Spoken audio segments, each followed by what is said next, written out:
Mama! Mama! We made it! What it do though? Baby. Yo, that tone on the end. You like that? It's so much better in person. I love I love that. It's crazy how many people like hear it.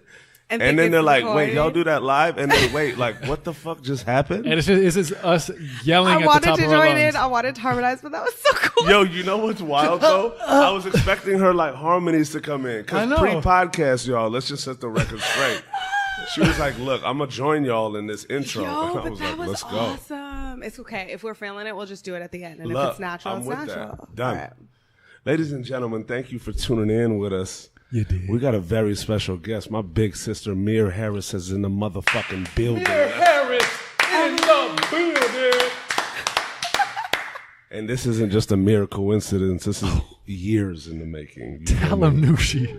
I'm extremely excited to go through this journey with you. You're actually one of the very few people that I've been so intrigued to really dive into a deeper part of your early beginnings. And I'll tell you because like Mir and I have known each other for upwards of like a decade now.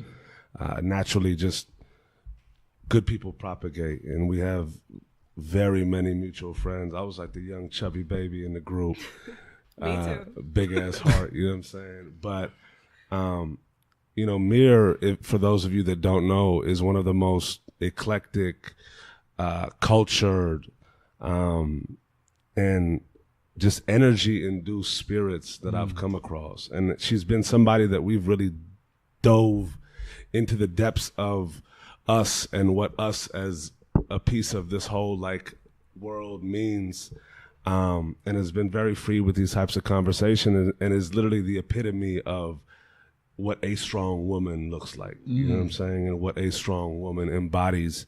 And I'm very, very, very, very, very excited to dive in. So we about to be swimming through this like Michael Phelps in his prime. Let's Nushi Phelps. it. So without further ado. You're gonna make me cry. Stop that. Oh. But I got a tissue if you need it or a shoulder to lean on. You know what I'm saying? Thank you. I'm excited to be here. This is cool. I really want to dive into your family and your early upbringing because I truly believe that, you know, the way and the nature and nurture of how we're raised really helps build our foundation. And you have an extremely fortified foundation, and I'd love to dive into that. Oh, God. I never know where to start. All right. Well, I'm originally from the Bay Area, from Oakland, California. The town. When I was born, my mother was finishing college and entering grad school. Wow. She went to San Francisco State and to Cal for grad school for a master's in public health. And my father, who was born in Honduras, was in and out of my life early, but he left around the time I was 9. So really I had my mom, her family, particularly my grandparents, who, when she graduated, I was about, gosh, I want to say 6 or 7 or 7 or 8, maybe. I think we moved here when I was 9. Yeah. 7 or 8. And I saw her in school. We lived in student housing on San Pablo in Berkeley. And I went to Vista School. And then when she graduated, we ended up moving to Los Angeles because she got a job at Killer King in Compton. Like random. Like nice. So it was a lot of experiences, at once when I was little, because I was always exposed to a lot of adults. I was the only child. I had a half brother, but I never really saw him because my dad wasn't in my life really. And yeah, my grandparents and my mom, when we moved out here, we moved in with them. I went to out here being Los Angeles. Yeah. I went to public school for a couple years. And then a kid called me the N-word in a class. Stop. No way. And I had one of those, your mom shows up at school to the principal's office to like tell the administration That's what's right. what moments. And then I went to Crossroads from 4th grade to 12th grade. Oh, which incredible. Crossroads is a affluent public or private school rather in Santa Monica, and it was very small. A lot of Jewish kids, a lot of kids in Hollywood. I had 144 kids in my class. So it was interesting because I'd go to school, go home to like the border of Culver City in LA, like La Cienega Rodeo. Yeah. And then I'd go back to the Bay and my family was there.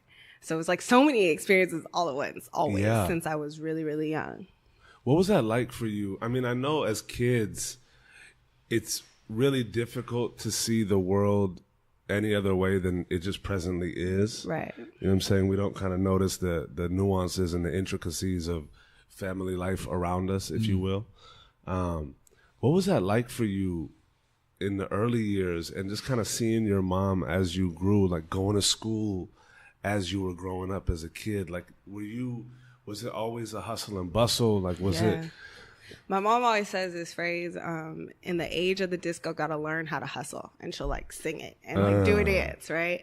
And I think that that's kind of, I even say it to interns that I have and stuff sometimes. I think it's very kind of indicative of that because she's even explained a couple times when I've asked her through my life, like, I was like, when I turned 27 and she had me at 27, I was like, how did you do this? Yeah. Like, For real. like kids were a lot to begin with, but a kid like me, like how did you do, like literally, like it was midnight on my birthday and I was like, I'm forever grateful to you. You know, I'm a grateful person, but like how really? Like that's a genuine question. She was like, it was a different time and you do what you have to do. Yeah. And, you know, learning and schooling was always such a part of my mom's family because of what my grandparents and, you know, their grandparents had gone through. They're from Mississippi and Louisiana and New Orleans. Oh, wow. So it was always drawn into me, like literally from all my school, from the moment we moved into my grandparents' house till my 12th grade year, till I graduated and went off to college. Every day before my grandfather would go to work, he would yell at me, make all A's. Wow. Like that, like every day. Condition. Without fail. Like my grandmother every day would get up, put her makeup on, make him breakfast, read the paper, watch her, you know, the Today Show, whatever. And he would walk out, okay, bye. Love y'all. Mir, make all A's every day. Wow. And so like, even when I didn't, it was like I was hard on myself, you know, because schooling was everything to them. So I think that I didn't realize, and it's funny you said conditioning. I didn't realize that till like 31. Wow. I'm 32 now. Like I didn't realize that till much recently. I was like, wow, like so many things in my childhood. It was almost like, and I'm so anti-soldier, so anti-army, so anti so many things, but it was like the same type of drilling. Absolutely. Into me. And I never realized that until more recently when I've talked about it. So I think you talk about things, they click to you. Yeah. More than when you're just living them. I even forgot the question. Sorry. Oh no, you went right into the question. I'm just about to take but you yeah, to you another know. place. You know what I'm saying? Dip and dive. Oh God. We like to just bob and weave, baby. It's just. All right. Let's roll. We're on a ride. What were you like as a child? I mean, because, you know, to have this type of character, I feel like it really starts as a seed. And like, how were you as a kid, and how was just like school and family and all of the different things that you were a part of in your youth, even during this transitional phase? Like, what were your dreams as a kid? Like, what were you like as a child, and how did all of these things kind of come to develop your being, if you will, like in that early stage?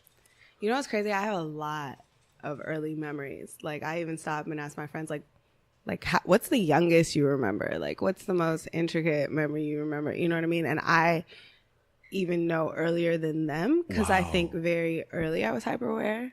I was bright. My mom, I give all credit and glory to her because I think where a lot of parents fear or are like scared for their children in the world, they also add to the conditioning. My mom encouraged it. And I even almost find myself doing the same things with like my little cousins since they were young. Cause my whole family, like the holidays from the, you know, the damn newborn almost or the toddler up to the eldest, my grandparents, it's always like a sparring match of wits. And what's crazy is seeing it from the younger ones. You're like, no, this is really natural. Yeah. You know what I mean? Yeah, and then all the way to the most educated and most experienced in life. And it's like, whoa, okay, so part of this is genetics. Part of this is what I experience. And then the other part is how I apply it. and what I choose to do with what I learn of my purpose kind of thing. And I think being exposed to so many different people early on, as well as having an environment that encouraged my gifts, kind of made things evolve in the way that they did. Because a big part of it is my mom, like she told me things like, when you're a teenager, you just want to get 21 and be able to, or 18 and be able to do things. Yeah. And she was always so candid about what doing things really meant that I wasn't one of those rebellious teenagers. I wasn't one of those. She told me stuff. She's probably going to kill me for saying this because she listens to everything I do. But she told me when I was we're not editing. When I was like 16, maybe around the same time of everything that was happening, she was like, I've tried every drug that there is. So if you want to try a drug, you might as well come try it with me because at least it'll be safe. That diffuses the whole. And then it's like, what? Yeah, like, for real. Anu talks about this too because his mom did the same thing and how unsexy it instantly becomes. Instantly. Like, she this is not rebellious. This is actually now nerdy. Right. And uncool. Imagine like from going to a cut, like, yo, let's drive up this hill or like go to this right, park like, and yo, blunt. Like, right. We rebels. Oh, God. You're like, and what? Then, we can do it with you? Yeah, your mom's just like, look, the first time, just buy it with me. And you picturing what? Sitting at the crib, smoking a joint with your mom? What? Pass it on. Let's go to, let's look at the ocean. Adam Sean, how is it? It's the good shit. Oh, my God. You feel me? It just becomes like, wait, did you really stop. just ruin that for me? You ruined the whole thing. Oh my God, that's funny that you bring that up. And that just reminded me of like, what a weird kid I was. I was weird. Dive into that.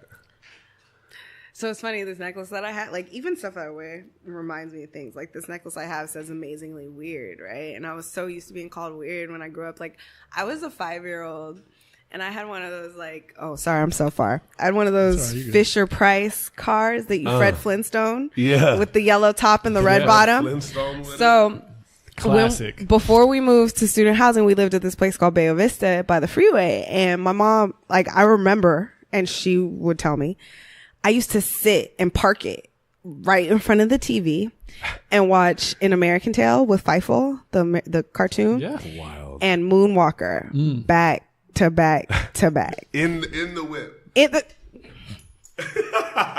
Like parked, glow on me like the Poltergeist kid, and just watch Feifel and Michael Jackson back to back to back. I used to like sit in the back seat in my car seat and pretend stuff like Michael was chasing the car because I was one of the kids and he had to like get me to, save the world. And like even the raindrops would become characters. And like I just always had a vivid imagination from the car seat. And my mom, being the crazy stressed out student with a single parent, was like feeding into it. So like I had no barrier. I had no limitation to my imagination. So then being as like powerful and talented as I naturally was, and I say that humbly, like I'm well aware it's a gift and a curse to have a lot of gifts, like absolutely. To be able to do a lot of things and not know where to put that energy towards what you're supposed to do, kind of thing. To be able to hone in on what a perceived gift is. So going back to your earlier question, I think that recognizing that earlier, my family was very fundamental in the structure for that burden and for that responsibility, I'd say. Okay. Because it's a... Take us through what that structure was. Well, the make all A's, the do well in school, to be able to, if you're going to take up a craft, master it. Because I would always... Did that feed into that fire of Mir, or was that also a burden for you on your mind? I think it's both, because like my mom to this day redlines my texts. Stop. Like I just it's going, not gonna. Right. You're a project. No, I'm just kidding. But like, no, really, like she's always like, and her retort is be impeccable with your word. Like I think the relentless nature of it goes to, I just heard Angela Rye on her podcast say a Winston Churchill quote that was, the consequence of greatness is responsibility or something to that effect. So I think that was the instillment. That was always the root of the instillment, was that like you will not be allowed to be lazy with these things, and what comes with it takes so much that it's a training. Absolutely. It's a training in different ways, even if it's just the ability to be able to talk to anybody anywhere in the world.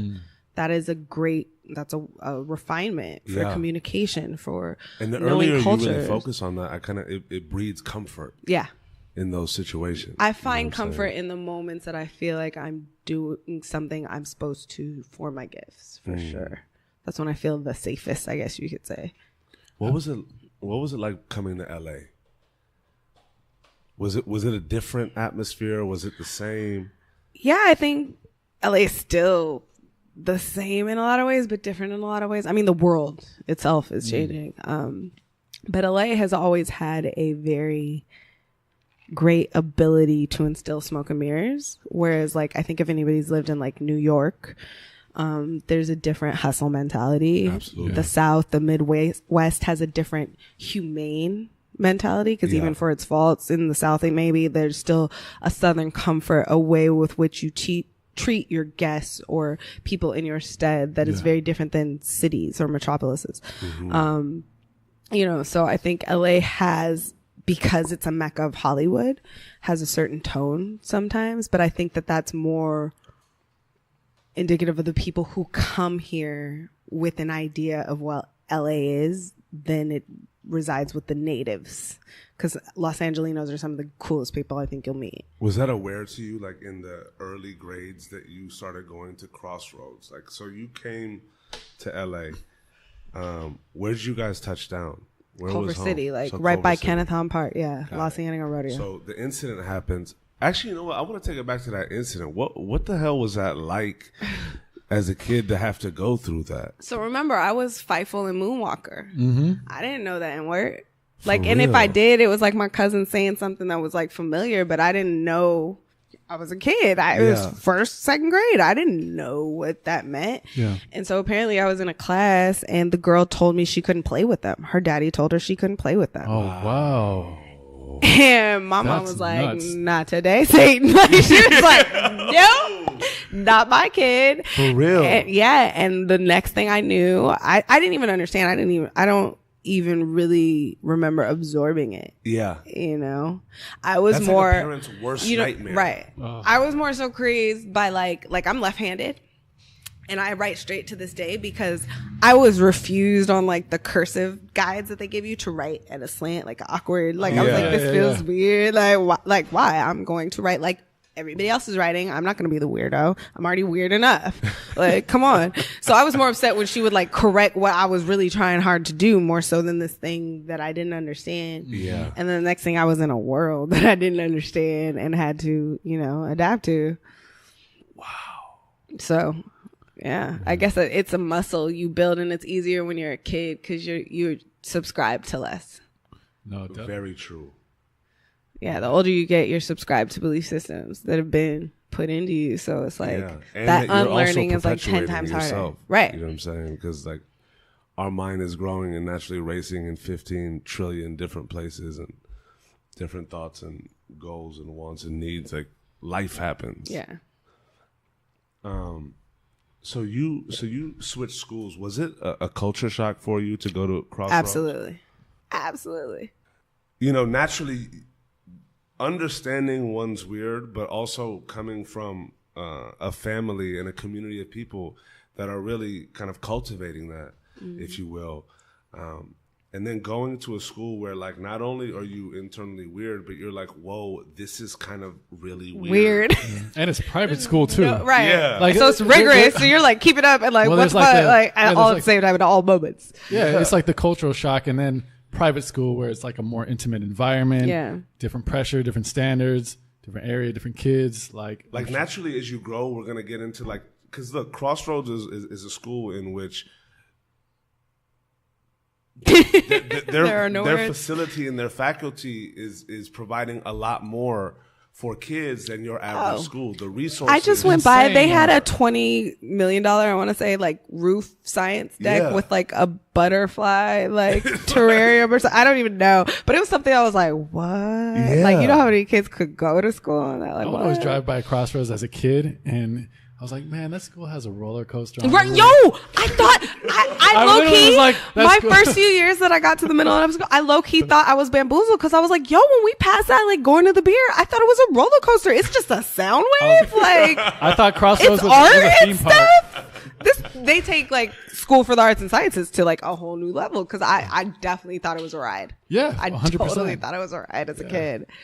But yeah, it was, I'm not gonna lie. Like, it's not like a hard road. It's just a different level of adjustment.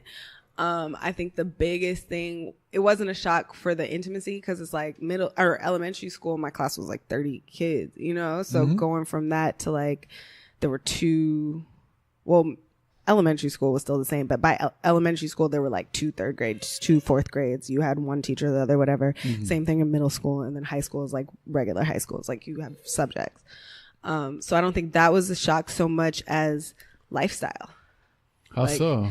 These are old Hollywood families. They're current Hollywood families. They're just very affluent families. My graduating year, 2002, had a lot of people who are popping now. I don't even want to go, but like my class is like, what? Like, and it's weird because then now you enter the space where it's like going home to Oakland or going home to where I live, and like the other friends that I had outside of school. To talk about normal life sounds like a name drop or like a different type of person than who you are, than what you know. And it's like, no, like I'm just this dude we watch, yo, he's his dad. And like, yo, that movie coming out, like that's her mom. For like, real. And it's weird. People, even to this day, like I have family that'll watch me on social media and then I'll see them at that family event and it's a commentary or questions about what they may have seen. But then it's like, what do you do besides live your life? Like to me, they're people I grew up with. Absolutely. They're people who we were friends with, you know, since we were kids and figuring ourselves out. I think the weirdest year was 7th grade because you turned 13 and at a predominantly Jewish school, it's bar mitzvahs and bat mitzvahs every other weekend. Cracking season. It's like wedding. It's like wedding season on crack. In your 30s is like bar mitzvah season. And when you're 13. I feel like you turn 30 and everyone starts having weddings. You're like, I could do this. In LA, it's bar mitzvah season at 13. Yeah. It was crazy. And it was crazy on so many levels to the point where like, you know, on a financial level, like giving $50, $100 to a kid, whatever you're giving, like every weekend for an entire school year. My mom was like, yo, who's really your friend? You know what I mean? Mind you, they were like paying for college already. I know you and Yaakov did that science project. But like, do you really like them? But you're really friends with, you're better friends with Abraham and Rachel. So yeah, and Shlomi, nah, we can't do his. No, I remember having convos with my mom. It's crazy you say that because she'd be like, no, but she'd hand me like, I'm Jewish, by the way. Yeah, Mazel tov, bro. No, but she'd be like, here's 20, and I'd be like, ooh, mom, I don't want to be that kid. No, because it's like it's a bar mitzvah. It's like the pivot of the shit. No, but it's true because she's like, you've been to 6 of these. What am I? Yo, and then don't let there be 2 on a weekend. Like you'll never hear the end of it. Like you ain't getting no toys, no nothing. Don't ask me to go to no movies. You better get the bootleg man with your allowance. Like it was relentless, and it was different too to be from Oakland, to have the family that I have. My family is close. Our communities weren't always, you know what I mean. So it was seeing a lot, like how rich it was. I knew the Torah by like the 13th one. So fast forward to like my aunt's married to a Jewish man from England, and his first son was just bar mitzvah last year, and the next one's in April. So it's like I knew the Torah and was like, yo, you gonna Baruch atah Adonai Eloheinu melech haolam Israel. Like, yo, people to this day, they're like, yo, like where you and it's just one of those things. I was in Brooklyn one time and I had to learn even that way. I had never been around Hasidic Jews. I had been around Hollywood Jews. It was cute. They rented out Fox Studios for the party, and we was like, okay, you know, like, yeah, it was a surreal experience. But because again, I spent all that time in front of Moonwalker and Mindful, like I didn't have an idea of what normal was. Like I saw a lot of different things, but I didn't know like, oh, this is like having your party here with this ice cream bar is not a normal thing. Like I was 12, you know what I mean? Like you're like, wait, we're not going to Paramount, right? The whole space out? But I will say my family always made sure like I kept seeing everything and I kept it in perspective. And I think even by the time I reached high school there, hearing some of like the sixth graders fights were like, really? You're not going to be friends with her over this case, baby? Like, come on, be a pal. And then early on, I was that kid who was like, do better, you know, like not even on some judgmental, like, there's How more was that here. kid perceived in that setting? I was picked on a lot. I'm probably still to this day not very liked. When people say, oh, you're so popular, I don't really understand that, because popular, when I was learning what popular was, I wasn't involved in that, so to speak, at least from my perspective. Like, I was always the one calling out a truth or saying something inappropriate or very like. And especially at that young age, that's like not even like close to being registered as truth. Right. And I hung out with a lot of adults. Yeah. Like not even like like that early on, like just hanging out with so much adults and being advanced. Like recently I went on a camping trip with a friend who came to Crossroads in 6th grade. We've been friends for decades now. And on the camping trip, she was like, yo, I just met this girl and she reminds me of you. But it's funny because the girl grew up in like a super small forest town with like 12 adults. And she was like the only youth. And she was like, she reminds me of how you were when we were kids. Like you were just so advanced. Like you were sure of yourself. You just knew a lot of stuff. While we were just like, oh, is this glue? Like, and I was like, that really kind of put it in perspective. And again, coming back to how my mom like fostered my gifts. Like I didn't, where other kids, because their parents were in whatever, were like, no, don't do that. Stop, blah, blah, blah. You weren't shy about you. Yeah. It's also hard as a kid too. Cause I mean, you're a kid. You don't really know anything. But it sounds like from what you were doing, calling out the truth or calling people out or go through that a little bit, because. But I don't even think that was it that young. It was just like noticing stuff. Just, okay. And it kind of being a line or on, onto, how like little kids say the darndest things. Well, they'll be like, why is she looking weird? And then it's like everybody knows the awkward moment. Children are ruthless. Yeah. So you would actually like feel comfortable in that space, because a lot of kids like will be shy because you're going as a kid, you always want to be cool, right?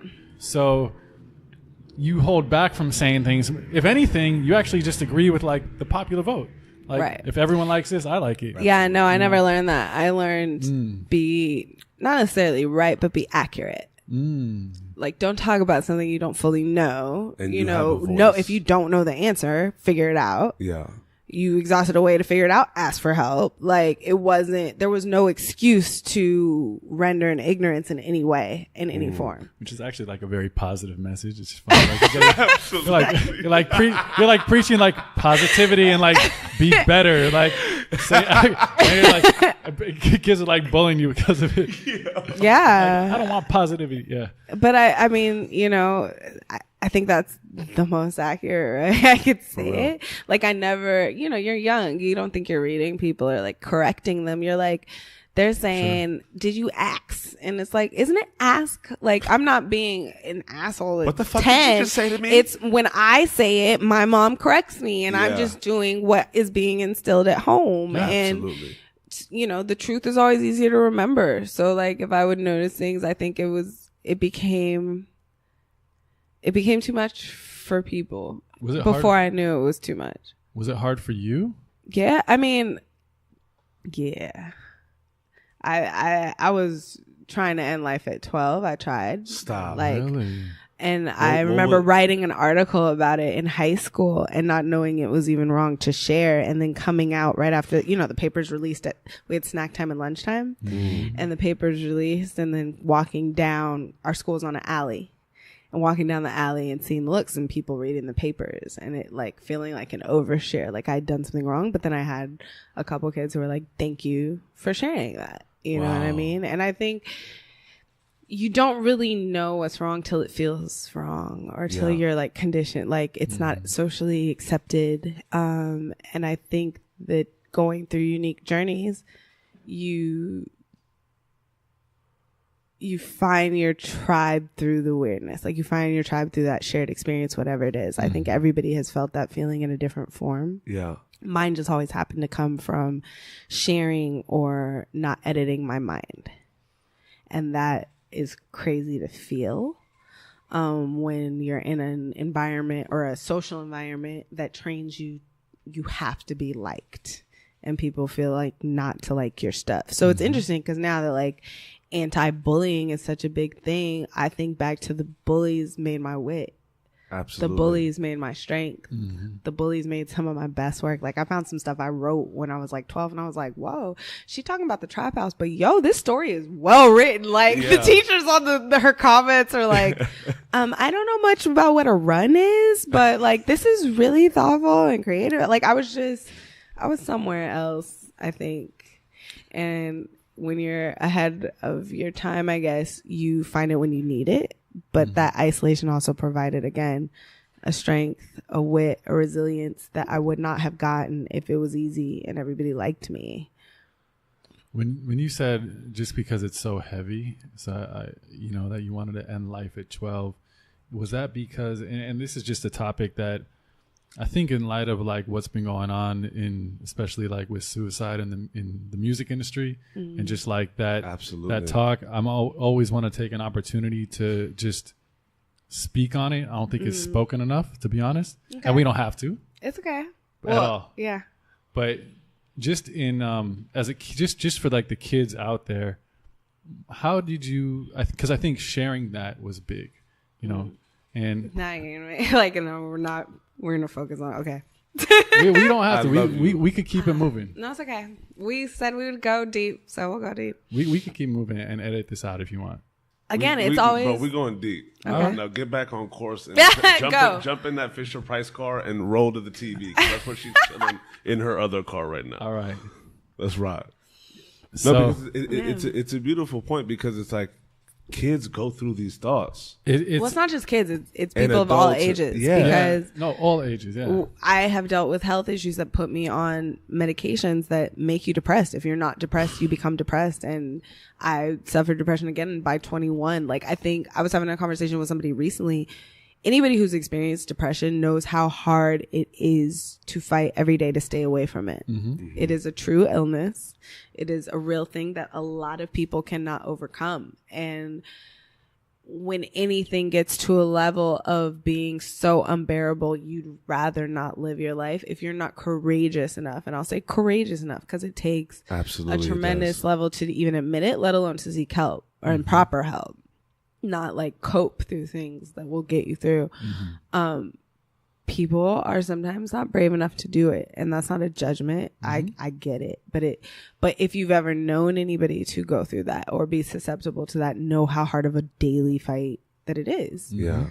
And I'm definitely hyper aware of the strength training that I've had, and I think I get emotional about it because you remember absolutely at all times what it felt like. Yeah.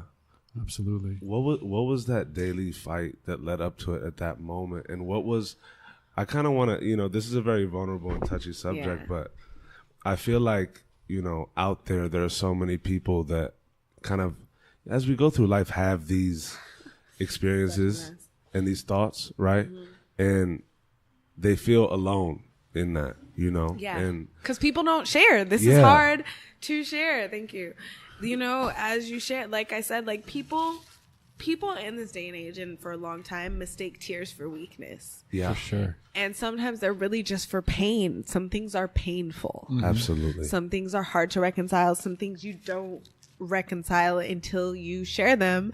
But in a time or a society where we're trained not to share them, people hold on to a lot. Yeah. And if you want to talk energy and light work and prayer and meditation and all of these things, it's being very upfront with how you feel. Yeah, absolutely. At all moments and being present. And that takes a level of not only self-work, but I think healing sometimes that people don't readily recognize how much you need to be healed from some of the feelings you may feel. Absolutely. Like I said, I think sharing and being vocal about it, as uncomfortable as it may be, it's so necessary. And I think it's therapeutic too. Yeah, and therapeutic. Like crying is cathartic. Like and also just like whenever you're going through something as dark as it may be, we often feel ashamed for speaking about it. It's the whole idea, like, if you go see a therapist, it's looked at like something's wrong with you. And we have this like stigma when actually it's one of the most healthy things that probably everyone should do and do more of. But when you talk about something dark, and the reason like it's even uncomfortable is because of what society has done to make it that way. It's like they shun it. They make it not okay. Nah, don't be negative, or what's wrong with you? It's like, don't be Debbie Downer. Don't bring down the party of coping. Or like something, or like you're, don't fuck up this industry. Buy these drugs and this liquor. Consume. Yeah, exactly. And so it's just important to be more. I always like encouraging being more vocal, especially about those things, to make it hopefully one day actually okay. Yeah, and be like a social norm. Absolutely. Yeah. I mean, I think it's getting there. Oh, thank you. Yes to this is how we do the group mid-podcast group hub. I love you guys. No, I mean, I think it gets easier with time. I think sometimes we don't recognize the level at which we're operating. It's not necessarily human. It's mechanic. And I think the more we become in tune with that, and it definitely feels like, again, a time right now. I think in the future, we'll look back at this as a glimmer and all of the awesome changes that came out of it. Absolutely. You know what I mean? To save the planet, to save the human race, whatever. But like, it's a lot to be in it. And you never remember that time, you know, in between. You only remember when you got out and when everything changed. And then you abandoned what got you out. Yeah. So it's a process. Yeah. The more people share with that process, the more people can adapt it and evolve more quickly, because it's a human evolution. Yeah.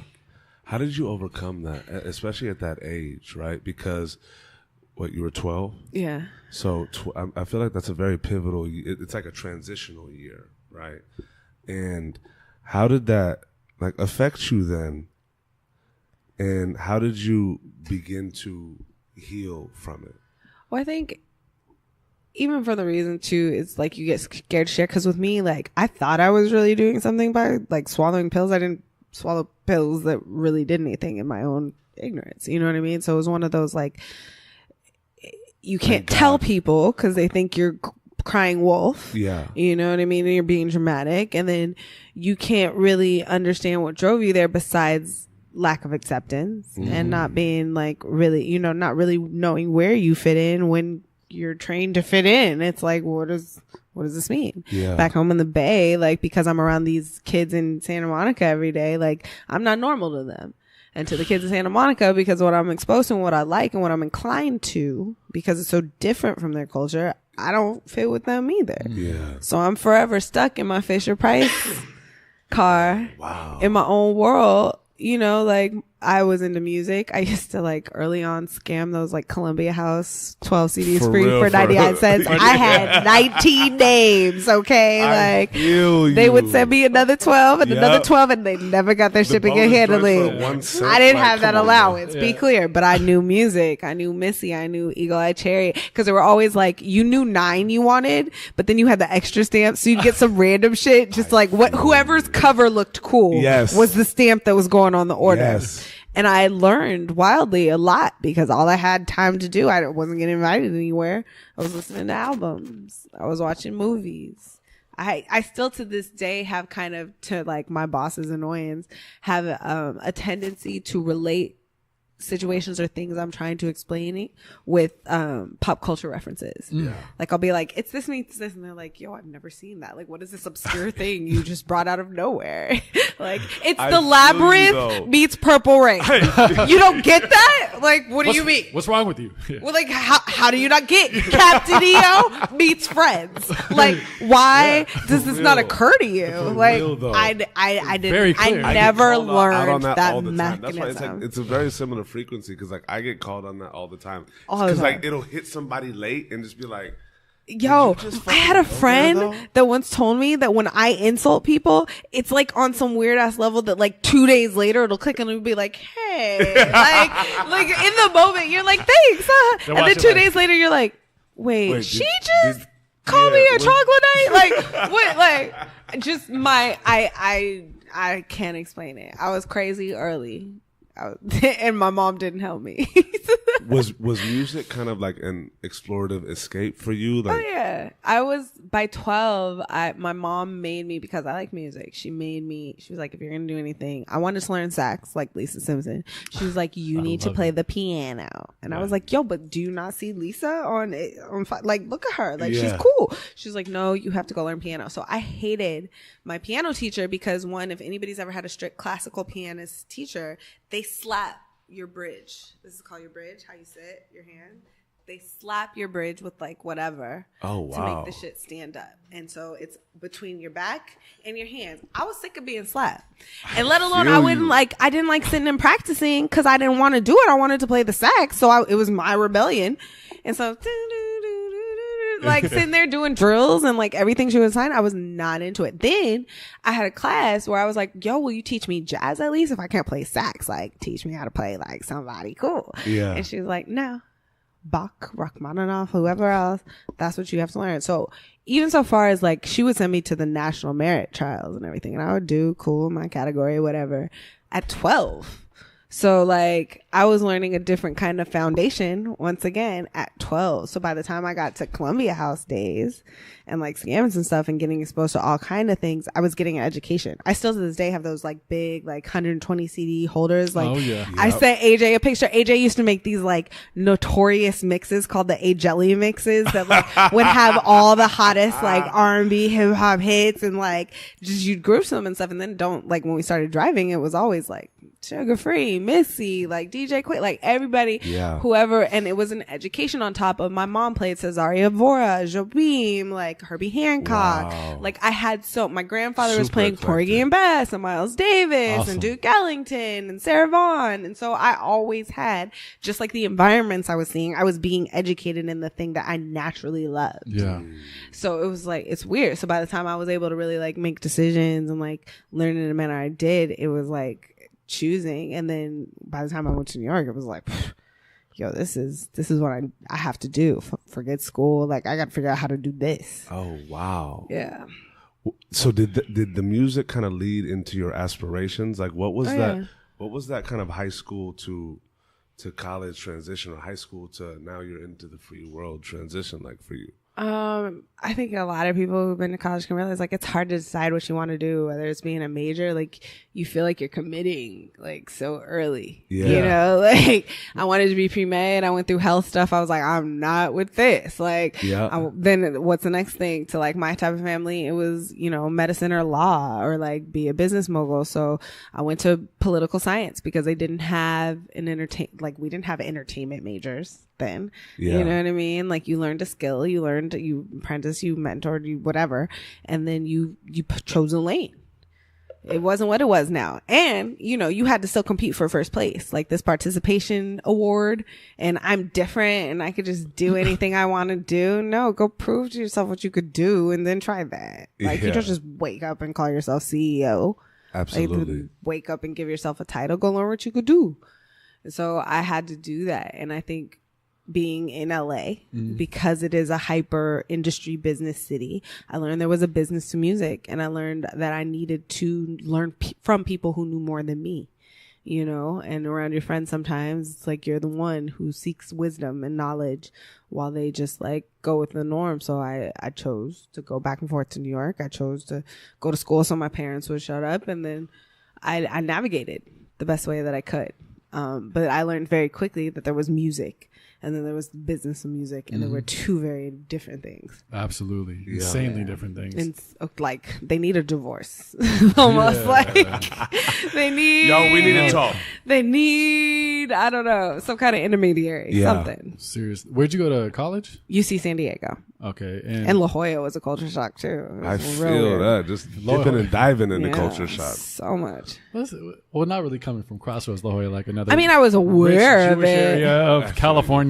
But just affluence. Like Del Mar is like one of the richest counties and most beautiful places in California in the country, period. But one of the most affluent places in the country. And that's a different level than even Crossroads. For sure. Absolutely. For sure. So dipping in into the first steps of the music business, what was that? What were those first steps? So I remember early on, like my friends knew execs at like Virgin. So like Aaron Melion, like we'd go see him at the office and like ask him questions. And I would raid the swag cabinet with all the CDs, and like I would ask questions. Yeah. Was this during college? This was right before college, because I started promoting in like West Hollywood and like around Hollywood by like 16, 17. But I was 17 when I went to college. Yep. Now we got to like, I'm moonwalking back. Hold on. Let me get to I'm kind of slow with it. You know what I'm saying? Okay, but wait, can we pause because the wine's running through me? Hell yeah. Okay. We didn't take any L's, but we bouncing the fuck back right now. What it do? Yeah, no, this is beautiful because I want to really dive into this, like Mir developing into the woman in high school, and as you so eloquently said, this is a ratchet period. So let's dive into this ratchet development. This is Nushi Ratchet coming to you live on Ratchet TV. What it do with it, y'all?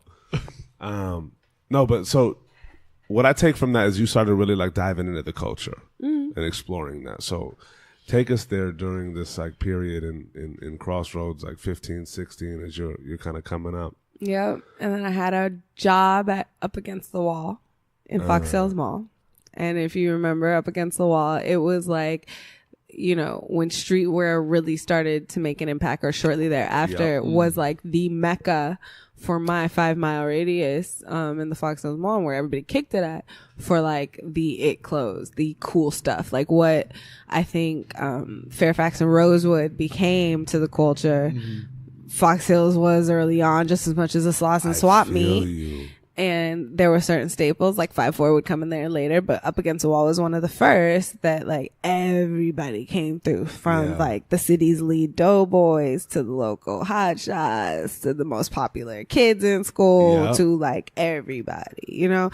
And to be able to work there, even, it was kind of like how Abercrombie and Fitch was, like you had to look a certain way. For real. Up Against the Wall. You wouldn't see any Persian cats like kayaking in their fucking Abercrombie and Fitch. Oh, but I ran a Hollister in New York, in Soho, so that was a whole nother experience. But I already know the dichotomy of Mir Harris. It was different. But Up Against the Wall was one of those places, and you know, having the Sergio Valentes, the Frankie B's, the whatevers at that time, Iceberg was big then, was like the thing. So that enterprising spirit too, being into that culture, seeing the artists early, then having the friends that had the execs at like labels, and like who was it, like Aaron Melion was at Virgin, and also it was the remnants of the time that made me want to get into the music business. Like I remember the day Tupac got killed. I kind of remember when Biggie got killed, but the day Tupac got killed, I was driving home in carpool, you know, with my white homegirl who had all the CDs, and we listened to everyone back to back. For real. You know what I mean? I had one. She had every single one. I was bawling. And we cried. We had a good cry together, you know, and then growing up and then working at Up Against the Wall and stuff, I was always kind of loose with it. I remember, you know, Warehouse and the single wall every Tuesday was like a big thing. I remember waiting outside for Tevin Campbell, of all people, you know what I mean, for him to sign my Shout cassette. out to Tevin Campbell. Single, you know what I mean? Like I think, hello, can we talk? Like, let's, you know, it was Tevin, and I waited for him to sign my single. I said hello, and I moved on to the wall and spent my allowance. Like I always was in the culture naturally. And then I was talented, and then, you know, I had an inquisitive spirit. So in business, that was everything. I think early on I would prove, and then I was like a university rep, and then, you know, fast forward to like 20, I was in New York for an internship and was in it there. Like one of the first people I met the first night I landed in New York, it was Forrest Renaissance, and we would prove to be really, really close. He was a dude who did a show at Joe's Pub that was called The Eclectic Ride, and was one of the only places that would let Dead Prez perform when they were blacklisted. You know, so this is like, I met him literally in my first 12 hours in New York. Awesome. And he was like, yo, I do this, you know, what do you call it? It wasn't an open mic, but it was like, I do this live music show, like come with us. I went to Joe's Pub and I saw Chariot perform, and like awesome. From then on, I like did my internship by day and I ran his doors by night, and like we were Libras, we became fast friends, and like it was a whole nother amalgamation of environments. Like New York is a different type of what city. Took you out there? Okay, so this is gonna wrap like 7 different stories, and then Anusha's gonna make us like tangent. Don't let him. Hello. I went to school. I finished Crossroads. I went to UC San Diego, and shortly after my freshman year, I dealt with some health issues that made me take some time off. And in that time off, I was watching. Remember when VH1 had Fabulous Life? Mm-hmm. I was watching VH1 Fabulous Life, and Manish Goyal was speaking on it, and he threw one of Diddy's first white parties in the Hamptons. And so he was talking about his company, his event company, and he said Diddy and events, and I was like, I could do that. And I looked up the website and I sent my resume and I got an internship. And so since I was taking time off school, my mom was like, okay, fine, go see what it's like. This was like 2003. My friends out there were still even like in school and stuff. And literally the first day I landed, my aunt, who I was staying with for the internship, lived in Brooklyn in Park Slope. That's so crazy. I was like, let me go get my bearings. And so I went to go see where the MKG Manish Goyal Productions office was. Mm-hmm. And it was on 23rd between 5th and 6th, which is right at the beginning of Flatiron. Mm-hmm. And I went to see his office. I was like, cool. I'm walking back to the train, and Justin's Puffy's restaurant was on that street. Right. And they were doing a promo event for not Fatty Coo, but like one of the artist signed at that time. It wasn't the Locks, but it was somebody else new. Word. And so I was like, and the door guy was like, oh, cute little girl, like, come in. You want to come in? I'm like, okay, why not? Like, I'm new. I don't have any friends. Like, the only people literally I knew in New York were my aunt and uncle I was staying with. So I go in, and this guy, Will, starts talking to me. Will Benson, wherever he is, doing some crazy stuff. And Will was with Forrest, and they were like, yo, we're going to Joe's Pub. It's a music show, why don't you come with us? So I hop on the cab with them. I go to Joe's Pub, which is not far from like NYU and stuff, which is where I really wanted to go. But my mom was like, you better go to this UC that's affordable for you. Yeah. And so I was like, yo, I'm in New York, this is crazy, I'm going to this event. So I went, and it was live music. It was different conversations like I had never experienced. It was an atmosphere like I had never experienced. And New York had a pulse. Yep. Yeah. That was more in line with what I was and what I was always kind of not fitting in with. Cause I always was like, what, who, where? Let's get it. New York was there, and it was so much at once. And I was like, I'm sold. So because Forrest had the party on that block, because his office was across from my internship. So I would do my internship like 9 to 5 and then go across the street and mess with Forrest, and they'd be like, yo, what we doing? And like there would be times where, you know, my Metro car would run out. I would walk from Flatiron to Soho and go run the door at Pink Elephant or whatever. And I met a lot of people, you know, that were in town for the summer from like colleges or just like running internships in the financial district, all kinds of stuff, like friends I have to this day. But living in Brooklyn, working in the city, working in the pace I was working in, it was another forming. I always say I found myself in Brooklyn. New York, my mom told me when I was leaving, she was like, first of all, you'll come back. And she was like, second of all, New York will make you who you are. Wow. And it did. It's a city that is hard on people. It's a tough crowd. And it shows you who you are, and it makes you who you are, because you got to survive to walk down the street. Absolutely. So what you could get away with here is like a totally different place. And like, it's funny, to this day, people are always like, you're not from LA. No, I'm from the Bay. Yeah. I grew up in LA, and I was made in Brooklyn. And people don't want you to own all of those. Absolutely. But they were very, again, transformative parts of my life who built who I am today, for sure. It's crazy. New York, I actually have such a similar story. I went to New York in 2003, lived with my cousin in Williamsburg, and was there for like 2 years trying to do music shit. Coming from LA, I actually went to UC Santa Cruz. So I went from UC Santa Cruz to New York, I went to a school called Baruch College, which was on 23rd and 3rd. Did Yaakov join you over there? Yeah. Yaakov is a legend. Yaakov. The legend, yeah. He probably had the illest bar mitzvah. Right.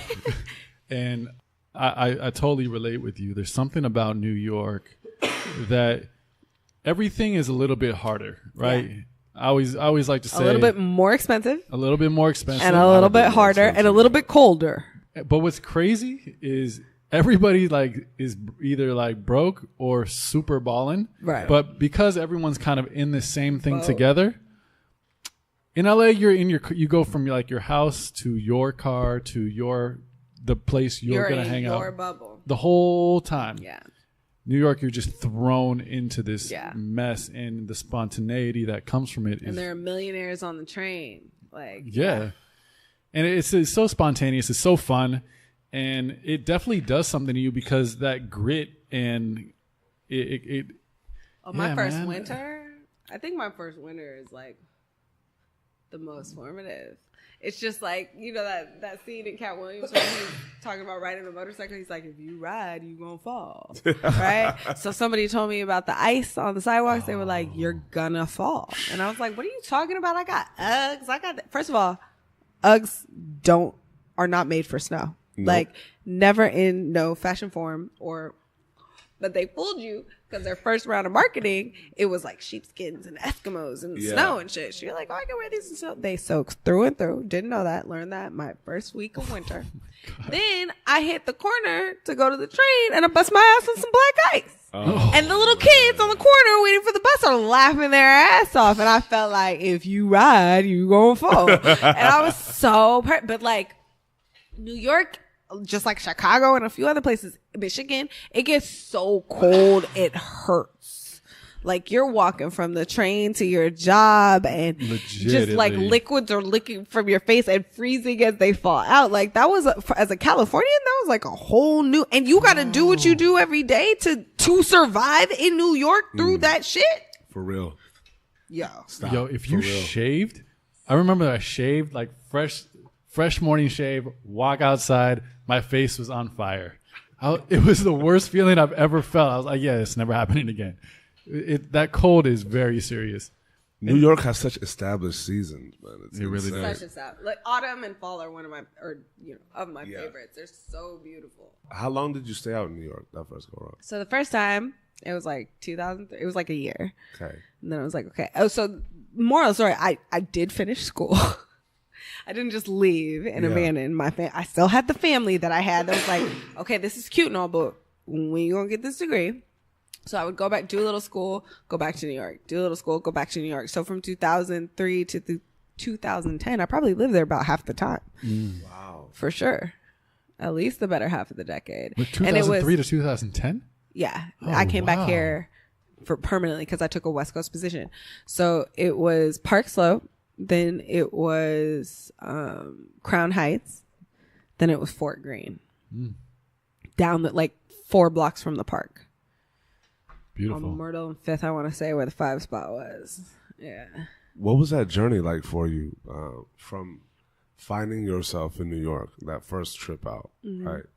And then and knowing that music and that culture and just kind of that was the world that you wanted to be in. What was the beginning of that pursuit like? And how was that developing just your desires, your wants, your dreams? Because now you're a young adult, right? Like now you're really like seeing the world as your oyster. Right. And you're far more cognizant of how you want to impact it, even if it's just like super young, optimistic, like I'm gonna change the world like everybody else. Yeah. It's crazy you phrase it like that though, right? Because I got to New York and I got on like the sites and stuff, and then I got with like a few headhunters and stuff like that, and I ended up at a label, and I was working for the president. Which label? Capitol. I was working for Lee Trink. I don't know about names. People didn't Google shit so long ago. And long story short, I was there a few months, and being open and honest and trusting and in that place in my journey of things clicking and me getting the experiences I needed, I had candid, honest conversations with a colleague of mine who I thought was in it with me, who ended up sabotaging me and getting me fired. He worked for the vice president, and he told HR or his boss or whoever that I had shared confidential information that I had because I worked for the president, right? Yeah. He would only know that because of sitting next to me and knowing what I had access to. But I never like gave it to him or show, you know what I mean? So when I put 2 and 2 together, it was such a rude awakening. Like, whoa, like you could be yourself and be open and honest with these people, and they could, this is real. And so I lost my job and then had to find another one, and worked in a fashion company and like started acquiring. I told you I worked at a Hollister in Soho. I was on the overnight team only because I lied. I didn't even have my degree yet that stint. And I said I had a degree, and they gave me a manager position as opposed to the regular employee position. So I got paid a little bit more, and it helped make rent in New York. You know what I mean? And like, those type of things, like they're so random, but all the time, like there were employees who rapped and sang and were like sharing their heart on their shift. And then I'd come visit home and pick up where I never left off, and like worked in the clubs, promoted, did different things, did album releases, was always trying at any cost to stay close to what I loved. And at that time it was whoever was like popping or whatever. And then because I was creative and because I was talented, I could also relate to them in a different way than like just the business people could. So it was like all at once. Absolutely. You know? And I was a kid in a candy store. And I was sold off the 90s because the 90s looked so fun. Yeah. You know, and Absolutely. It was so much more extravagant. It was so much more dramatic and theatrical. All the things that I was. It felt like home. It felt like where I could actually fit in. And then by the time the 2000s came, it was bling bling. It was flashy, but it also wasn't making as much money as it was. And the business changed drastically. So I learned really quickly. How was it being in the midst of that transition, and also having that be a want of yours? Like you know you want to get into this business, but you're also coming into it in a time of transition. Almost, yeah. It was beautifully tragic because I was my first concert when I was 5 was Rhythm Nation, Janet Jackson at the what's now the Oracle, but was the Coliseum in Oakland when I was 5. And getting experiences in music to meet Jimmy Jam and Terry Lewis, who I can still call to this day as mentors. Terry actually gave me the advice to take the transition from music to TV and film that I just recently did. He was like, we already saw you do it here. Go into this bigger pond of entertainment and show us what you could do. We know what you could do. And I was like, okay. And I took the dive, and it was fulfilling. And I think that like those moments, you know what I mean? From 5 to 32 that like come full circle for real. I think, add to that, right? Because it's like you do a lot of things, you take a lot of jobs, they're all different, but they're all training for something bigger that you've always seen. And it's a combination of things that you put in alignment when you talk about it. Like I had the foundation, I had the training, I had the random experiences that made me prepared for random moments, to know the Torah, know how to relate to a Jewish businessman, to know music because I see him in the Columbia House, to know, you know, musicianship because I had been trained and hung out with a lot of musicians and lived next to jazz spots. Yeah. All of these things would come together in moments that pushed and propelled my confidence, which often got mistaken for arrogance, but it was really just surety. Yeah. Just as much as like, you know, you could hit that bullseye because you've done it so many times. Yep. I had gained that muscle through these experiences and testing who I was. Yeah. And I think early that was why it was isolating, because kids were still stumbling to figure it out. Point, that like it's crazy because like that's what I feel like humble is. Yeah. Right. That's the real humble. Like, it's one of those things where I've reached a point, like I used to follow by that, you know, I'm humble and this and that. Yeah, I am, but I don't believe people should be humble about their gifts. And also their aspirations. Yeah. Like humble to me is the work that's put in, but like the concept of humble, and I forget who brought this to my attention, but like the concept of humble, it literally is just like, it's a fraud. Yeah. You know, humble is essentially just saying, it's a defense mechanism. How can I tell you something without hurting your feelings about yourself, or making you feel a type of way? Yeah. But that's humility. Yeah. You know what I'm saying? Like, humility is the steadfast pursuit of that craft. For like, sure. Humble is putting that work in. And if you're ever going to grow and expand in one of those areas, it becomes like, yeah, like, I'm doing this. Yeah. I want to do this. And I've also gone through this. And I've done this thing. Like, I recently had to tell a colleague, like, what we did before this does not apply here. We're learning something new in new territories, and all of us need to acknowledge we're in a learning period instead of telling everybody what we know and what we did before. That does not apply here. And I think humble nature is to have grace with your gifts and to understand what the weight of your gifts is. Humility, to me, is being able to be simultaneously powerful enough to know who you are, but also recognize the genius in others, right? Because I think with any level of gift is a certain detriment, whether it's social, whether it's physical, whatever. Like, look at Stephen Hawking. He's one of the greatest minds on the planet, and he cannot move or walk across the street. And we take that for granted every day. Every single and he day. has one of the most brilliant minds on the planet. Yeah. That, you know, to me is, I always joke, like, I didn't get body karate. I didn't get a big butt and big chest, like, is of, you know, trend now, because I had a mind that I had gifts that I had a wherewithal that I had. That's not a better than. That means that if I encounter you in my journey, you have something in you that is uniquely special to where we can teach each other or we can impact with each other. Either way, I'm cool. Absolutely. You know, I think, like you said, like, people, I'm well aware, especially at this age and the stage, of what my gifts do to others. So I can reconcile when someone is for me and takes the time to fill me up, like I fill them up, versus someone who's what my mom calls an energy vampire, and just drains on your light, you know? And I don't think any position in life is permanent. You know, people can overcome things, but it's a conscious choice. And just like fighting depression, it's a choice to get up and fight every day, to become a warrior instead of a victim of your circumstance, whether that's feelings or environment or whatever. But the quality of your mind is going to dictate your environment either way. So Absolutely. it's like, if you focus on that, it works. Did you ever have to have like talks with yourself to keep every day to keep that focus? Because like I had one on the way here. Like, how do I do this? Mom. Yeah, no, how do they do that all the time? No, because I mean, it's kind of, we're talking about it now, where it's like, and you articulate it so beautifully. Oh, thank you. But as you're saying it, how do you keep that in line with your focus on going through every day, battling life's shit that's coming at you from every angle? You master your reaction instead of focusing on what's happening. Because like crazy stuff will happen. Like, for instance, I'll tell you a really cool story that happened recently. One of my best friends in the world, Niaje, she's fighting cancer right now, right?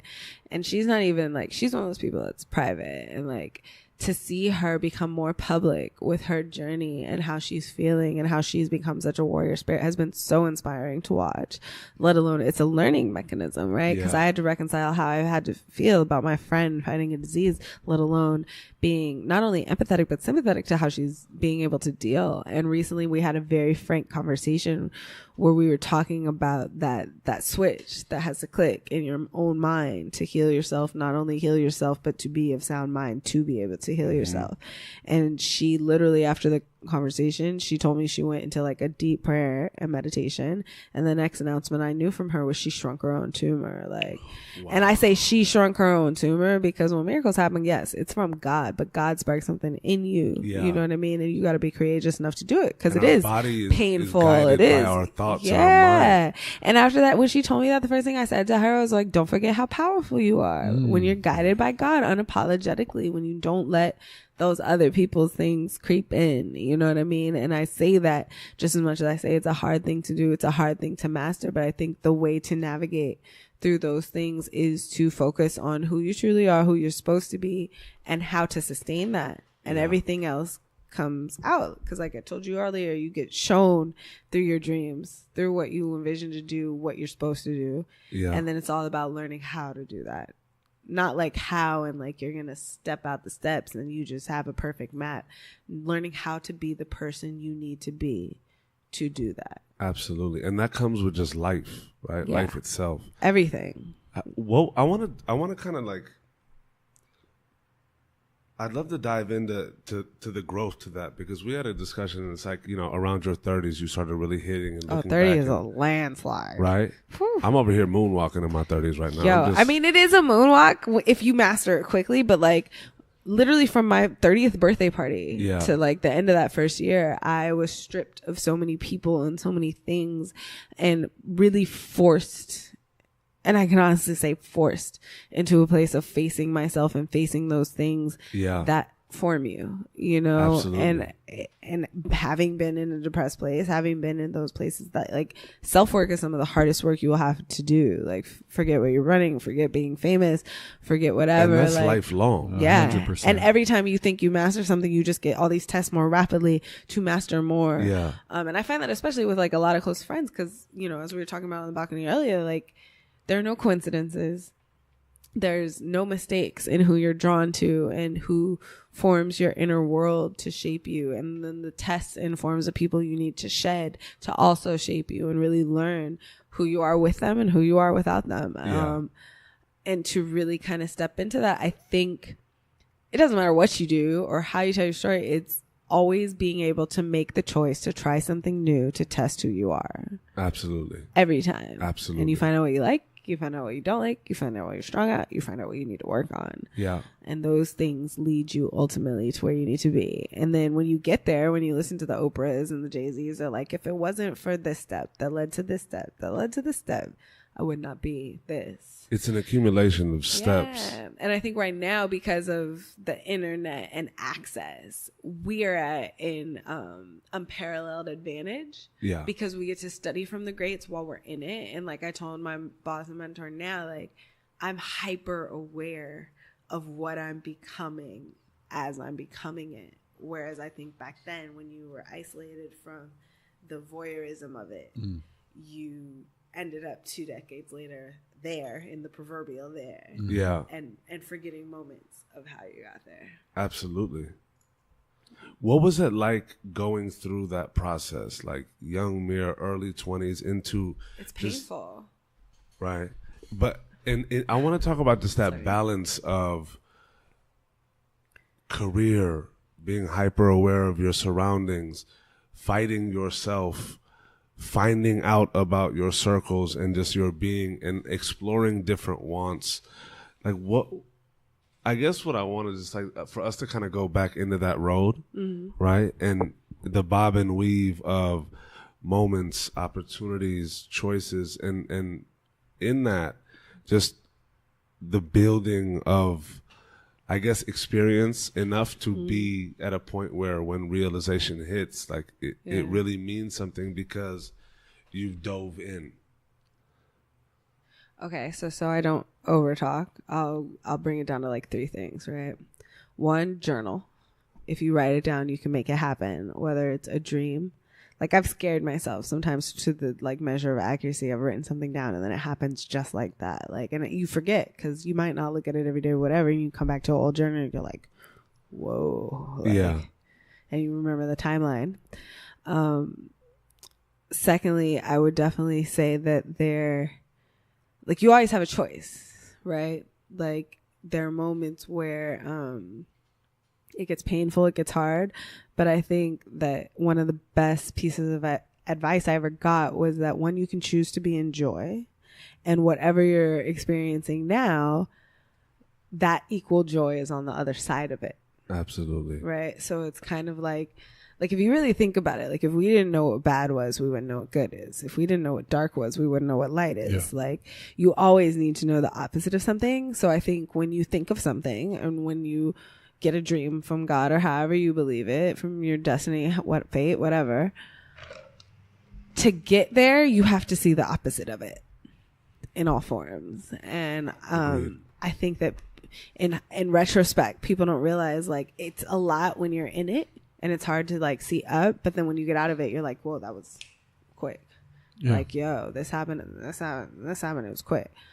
And then I think the last thing is being open, and that requires of like the moments that are creepy and scare you to death, lean into it somehow because they're usually the ones that prove the most beneficial, and like lead you to the most. And that is hard to like, you have to get comfortable being uncomfortable. Mm-hmm. Very much so. For sure. Yeah. That's like the theme to life. Get comfortable being uncomfortable and you'll get through it much easier. Yeah. But if you like focus on exactly how you need it to be, you'll constantly be disappointed and be 10 times more painful.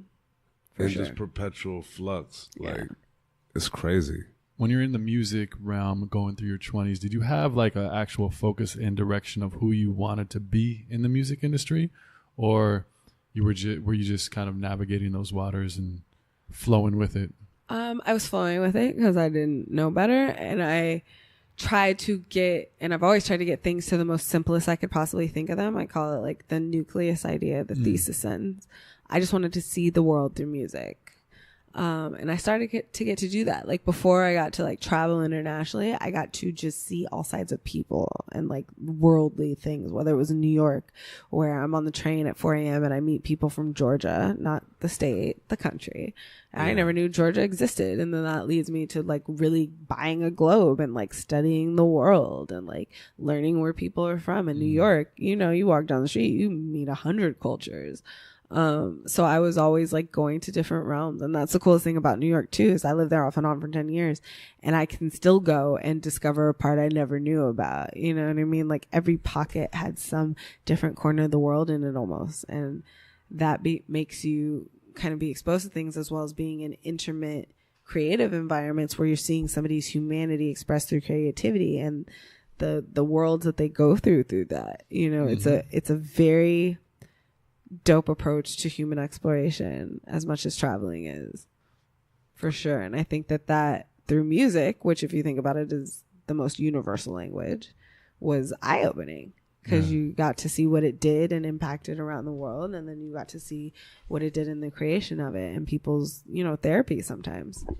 Yeah, because I think we get so caught up in like who we want to be in our mind, like, or what we actually who we want to be, what we want to do versus who we want to be. I never had an idea of that. You know, I was like, just stay close to it. Like work in a record store, work at a label, work for an artist, whatever. Like by the time I took my job at ASCAP, getting that office, my boss gave me a corner office, and I didn't know. Like I would literally see in writers that came to meet with me more the reaction of what it meant than I had ever dreamed of. Like I'd never seen myself there, like thought of those things. I didn't have that model. You know what I mean? I wasn't watching that on TV. I didn't have that in my family. So I didn't know what that meant or what it was to want any of those things. I just knew I wanted to be close to it. I knew I wanted to be creative. I knew I wanted to spread love. I was like hippie kid kind of. And I knew that music had a vehicle, and whatever that vehicle entailed, just let me close to it. Yeah, it's just like when you get wrapped up in a career, like there's so much pressure for a lot of people. There's so much pressure of you making your career choice, right? You know, in music, it's like, oh, I want to work for a label. I want to be a label exec or if you're an artist, I want to get signed. I want to get signed. Yeah. All these things that are like very specific, and that's your path, and you do everything to stay on that path. Right. In any career, it's like being a doctor, being, you know, an agent, whatever, lawyer, and sometimes with that, it seems one of the things that you've gone through is kind of you let go of that and actually like moved with your surroundings and your world, but holding on to kind of one common core. And was free with that. Understood, like the awareness, though, to understand that you along this way have no idea of what you really want outside of to be close to it, but being comfortable. But that's also really scary. Like I don't want to belittle too. Like earlier when we were talking about how I felt as a little kid, is like I learned a lot of lessons the hard way. Yeah. Because I didn't know better in like the normalized social realm, or let alone like corporate or professional realm. Sure. I just was a free spirit who knew what I loved, knew what I was passionate about, knew what I was good at, and just like set out there. I think that things that I learned in that manner, or even probably still how people perceived I did things, don't fit into those norms. But also we're in a special time, and I think it's a difference between I always ended up okay and on my feet because I was honest to those things that I felt were more important, like integrity, character, and holding true to who I was and not what somebody else was making me to be because of who they felt, which again comes to my foundation of my family and what I was reinforced with when I did have bad days. But that does not mean I had bad days. And I think that a lot of people find it easier to cope with what's taught than to being ostracized or isolated by those things. Absolutely. By not playing the game, as you're often told. Absolutely. When really we're in a time where being as unapologetically you really draws what you truly want or need. That's scary. It's scary, to be unapologetically you. It's really terrifying. Is wild. It's very wild. Lena. No, it's very wild. Yeah. But that's the biggest thing, is because that fear and that pursuit paralyzes people. Yeah. Now, whether you... What is it? Fight, flight, or what are the three like realms? Well, you know them? Fight, flight, and Fashigadale? No, there's a third one. It's like fight, flight, or freeze. Fight, flight, or freeze. Yeah. And those are literally what happen in your journey. And I really think like one of the biggest things and the reasons it happens is because what Joe was speaking about previous is when we truly feel like we're searching, right? Naturally, we're searching. We're all scared shitless. Yeah. Like on this path, we all really don't know what we want. And sometimes the thought of, okay, I need to do this to get to that next step. And how will I stay on this straight line and get there? This decision is so big because my step A-1 is what I'm looking for to get to Z. When you really lean into things, you have to always oscillate between being scared shitless and being comfortable with uncomfortable. Yeah. And like learning how to like navigate what this means. Like if you became Spider-Man and all of a sudden we're like, and blah, blah, blah, and a web shoots across the wall, you're like, whoa. And then you're going to like play with it. And then you're going to like really learn how to use it. And then like next thing you're like flying between the building. You know what I mean? Like it becomes a difference, and it's always a choice. Like, do I stay truly humble and like know what my gift is? Like, if we're all X-Men and you could fly and you could jump far and I can freeze time, like we're all going to respect what everybody else could do, because like rock, paper, scissors, everybody can win. Right. So it's like, it's a different grace with power. It's a different familiarity, I'll say, because it's not really a comfort because you're comfortable being uncomfortable, but it becomes a familiarity. Like, okay, I know what this feeling is when I do this. I know what this feels like to be filled up with this experience or this person or this interaction or this relationship. Yeah. And then you start to have to choose what you want to feed. You have such deep. Yeah, he's over here. Deep. Yeah. For real. No, it's crazy, because one of the things that like I've dealt with a lot and is fear in general, you know, and identifying what that is. Yeah. You know, is it money? Am I scared that if I make a move, I'm not going to be able to pay my bills and I'm going to be on the street, which obviously if like you play that in your mind, it's not going to happen. Be at my mom's on the couch. But, or is it like, am I scared of how people are going to view me now? You know, I worked this hard. I've done these accomplishments. Why am I not where I should be? In my own eyes, what does that mean? Like all these things start running through your mind, and it's to be comfortable with that is just something that is feels like it's impossible. Well, I mean, what is the like meme? Like impossible means I'm possible. Like I'm possible. Get it? Right? Like, I can do it. At the start of this year, I switched industries, and to a lot of my peers, I even had one say to me, like, I was trying to find a shift from music to TV and film. Cause I had been in a kind of public corporate position, and I needed a change. And I also I saw that music was kind of, streaming is advancing, but the music business was kind of reluctant to evolve with what was happening in technology. Absolutely. And, whereas I used to learn through PBS or like ghostwriter shows like that, and like visual learning too, that was making a comeback instead of audio learning. Like it went radio through the Depression and baby boomers. And then it was visual learning, like 80s babies, millennials, Generation Z. We all like had all kinds of shows, a lot of latchkey kids in those generations that learned through TV. And now we're going back to like podcasts and audio learning and also visual learning again. Like it's taking on a whole, you can get VR now and like experience some stuff that you've never experienced. So I think there's a responsibility with that to, like we've been talking about, teach what's really real and also expose people to other things at the same time, almost inspire them how to become knowledge seekers and explorers on their own, because that's more valuable than like forcing a lot of information down their throat. So I wanted to make the switch to TV and film, and literally was presented with an opportunity that was like, I had who I had always been dangled through an opportunity in one hand, and I had who I had been writing down in those journals and praying to become in another. And everything I wanted, I kind of got in a new position and jumped, over to TV and film. And before I knew it, I was doing development and was giving notes and doing all these different things that I was able to do because of training through other things that I had been through. And as scared as I was to take that leap, as soon as I got there, I was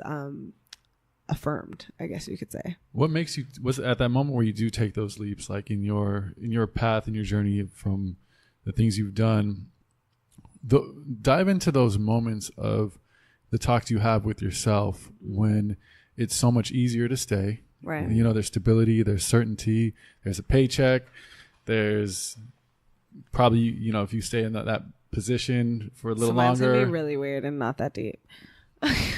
So. You're like, yeah, whatever. Did you so look, I flipped a coin and it was like, I knew it was going to be head. Did you play like video games when you were a kid, like Super Nintendo? Yeah, hell yeah. So I played Super Mario and Donkey Kong and stuff. And when I get to those moments, I'm like, you beat this Koopa. Like, you got it. You know what I mean? Like other people saying new levels, new devils. Yeah. Like, hold up. She just said it's not going to be that deep. New levels, new devils. What's up? Like, new levels, that's the title of this episode. You just dropped the title of New Levels, New Devils. New levels, new devils.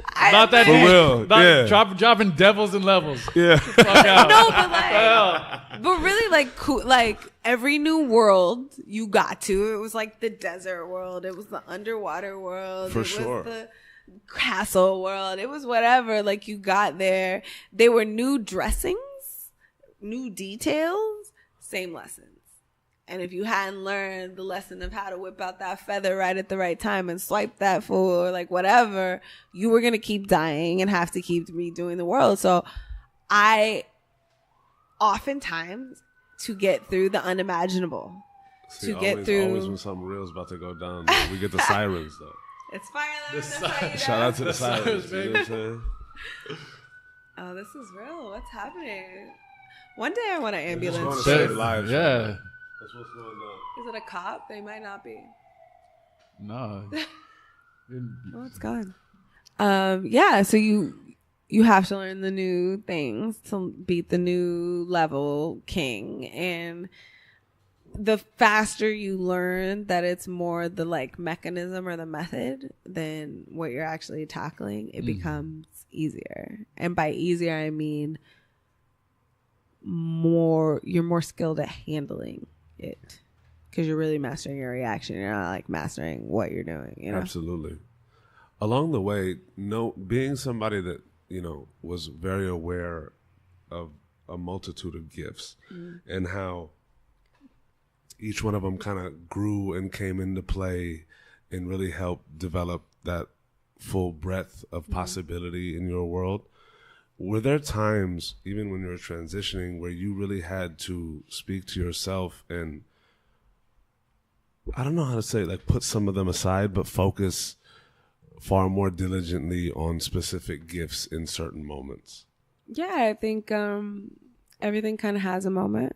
And then there are some times where you're working on different muscles at once. It's just like working out. Like, I personally find it better to like hike or like go run on the beach than I do to like go to a gym and work on machines, because like battling the elements, just like life, is a little bit more fortifying to me and my body. So I think that like dealing with things is the same thing. And, you know, whether it's like your repetition and you're practicing how to be really good at something, it's just as much as being poised in difficult situations. Like, I'm not perfect in any ways. I think for, you know, like I said, you recognize the genius in everyone. And for my level of genius, like I have social deficits that I work on every day because I never have the intention of like hurting anybody or offending anybody. Sometimes I don't know my own way like that or what my power does to someone else. I learned that through their reaction, and you don't know until you experience it. I once had a friend who was like, there's one thing to think you're great or like you're on the way to greatness. She was like, you say it all the time. And I'm like, it's like Muhammad Ali. I'm going to say I'm the greatest till I am the greatest. You know what I mean? Like that. Speaking it is believing it too. Writing it down is believing it too. You know, Gaga used to say in her early shows, I lie every day until I make it real. You know what I mean? Like she went from, what was her name? Stephanie Giannopoulos or something to Lady Gaga. You know who the fuck she is. Now she went from Born This Way to Beautifully Sculpted. Yeah. And performs with Barry Manilow and has Thanksgiving specials, and the world knows her name. Absolutely. Like, I think even that level of what people think that they want takes a different type of individual to sustain. And that's the difference, is those choices at every moment. Am I going to be scared out of getting everything I need to get out of this experience, or am I going to lean into that fear and see where it leads me? Looking into the future, what is it that you yourself in conversations with you want or aspire towards at this stage? Because now it's like you've had this whole path up until now and reached a fork in the road and knew exactly the direction you wanted to take. Now, what it brings, only time will tell. Yeah. Right. But what are some of the wants that you have right now in just looking at what your future entails? Well, it's funny because I used to say like when I wanted to be an artist or when I wanted to do music, like, oh, if one person says my words or, you know, knows my lyrics and lets me, or knows my words from my thoughts and my experience and says that it helped them, I will have won. You know what I mean? Here I am years later, and I have a lot of people like that. I have a lot of people I still keep in contact with. And I think the more you study greatness, the more you realize, like, even if I'm responsible for inspiring it in somebody else, that's a success. Even if I'm in a position to help somebody look at something a different way, that's a success. I don't think it looks like any one way. I think that right now in the time that we're in is a spiritual fight. So the more that I can inspire people to lean into their spirituality and their belief systems and knowing who they are and what they are in the grand design, that's a success. Yeah. And if that means being unapologetically me, or if that means sharing wisdom or sharing my story, or if that means encouraging, whatever it takes. Like, you know, my mom, my name, Mir, means peace and world. My middle name, Kanon, means it's a Buddhist deity that protects humanity. And I always joke with my mom, like, you named me for no pressure. But like, I find throughout my journey, like, those are the positions that I'm set in to either learn about humanity, teach about humanity, or help humanity. And it is what it is. And I think you have to, like I told my friend with cancer, like, you have to go crazy to get your sanity. And what you see in your head isn't all the way crazy. It's meant for you. So you got to figure out what parts to keep and what parts to push forward and feed. If you had, right now for you, if you can go back to 12-year-old Mir, right, and slip a note that you'd written now into her locker or into her backpack, what would that say? So you know what's crazy? I picked this up as I was saying that, and then you asked that question. So my necklace says, what you think you become, what you feel you attract, and what you imagine you create. And when I saw it, I was like, that's kind of like what has always been tried to be taught to me, what I'm finding to be true about a journey, and what, you know, people need to really understand, right? Because like even right now, like, oh, the energy and the vibe and like light work. I'm on the journey, baby. Right. It's so much adulting. They're trend words, right? But like the laws of attraction, like when The Secret came out, my mom raised me Buddhist. I kind of left that part out, right? So like my grandparents, my mom used to try to, you know, take me to Sunday school, and I would like have debates with the Sunday school teacher. And then my mom raised me in SGI's Buddhism, in Nichiren Daishonen's Buddhism. In Santa Monica. Santa Monica at the World Cultural Center. And my mom's Buddhist. Shut up. You're fortune, baby? No, I'm not. Okay. But my mom does Nam Myoho Renge Kyo. Yes, the mystic law of the universe. 2 to 3 times a day. She's at SGI every weekend. Wow. I've gone plenty of times with her. Oh, yeah. A, B, and C. So I'm a fortune baby. Look at that. So yeah, my mom has been a Buddhist since she was 18. I was born into the faith, so that means I'm a fortune baby. So going back to discipline, things like master disciple, study, discipline, like these were things that were inherent in the faith that I was exposed to. I danced in Rhythm Nation. I was like in the groups. Like that was my earliest memory. I was Gojikai'd when I was a baby, which was like a Buddhist baptism kind of. And I just always had that different kind of outlook on it, on how to self-reflect. Like I was the kindergartner, the kid hit me or bit me, and my mom was like, but did you self-reflect? This is like such a core. What? Like, what did you do? It makes sense to make that kid bite you. Yeah. Like that was. It wasn't like, baby, we going. Yeah. Until the principal with the N-word, and that was something that was like, okay, wait, you know. But everything else was karma. It was the law of the universe. It was cause and effect. And so my bad. That was like a super crucial part to leave out of the formation. But yeah, I learned backwards, I guess you could say, in that respect. That's incredible. No, I love that you're actually saying it now. It like really ties the knot on this, because it's such a core of how you're brought up. Yeah, for sure. Buddhism is there's different types, and that type is very much reflective. Absolutely. SGI is the only religious organization, one of the only in the world, that annually submits a peace treaty to the UN. Right. So it is a lay organization. It is philosophy. It's not a religion. Nam Myoho Renge Kyo, cause and effect, karma. Those are things that no matter if you believe in God or you've been Christian or whatever, those are life, world, universal principles of how to treat people, how we're interconnected, how there is a collective consciousness, how, you know, whatever you do will come back tenfold in a different form so that you receive that, how you are supposed to master your reaction. Those are Buddhist principles. Absolutely. And they're, you know, I feel like more guidelines. They've been more consistent in my life. My relationship with God is fairly new in the scheme of things. And that came through doing things that foundation in Buddhism taught me to do in terms of being compassionate for human suffering, and what that means in relation to each other. Beautiful. That's incredible. You can't. Sorry. That's incredible. Long pause. Awkward silence. That was weird. And scene. This has been absolutely phenomenal. Truly. Gems on gems on gems. Truly. For real. And thank you so much for coming here and sharing your light with us. I can't wait for, you know, the community and just culture in and of itself to have this for them. It's going to be a beautiful thing. And it's an absolute honor to have shared this moment with you. And shout out to your mother. Shout out to Mom. Michelle. To it. Eyes open M. I'm going to get her a whole bunch of followers. I think we should give her the intro group. Thanks, Mama. Mama, we made it.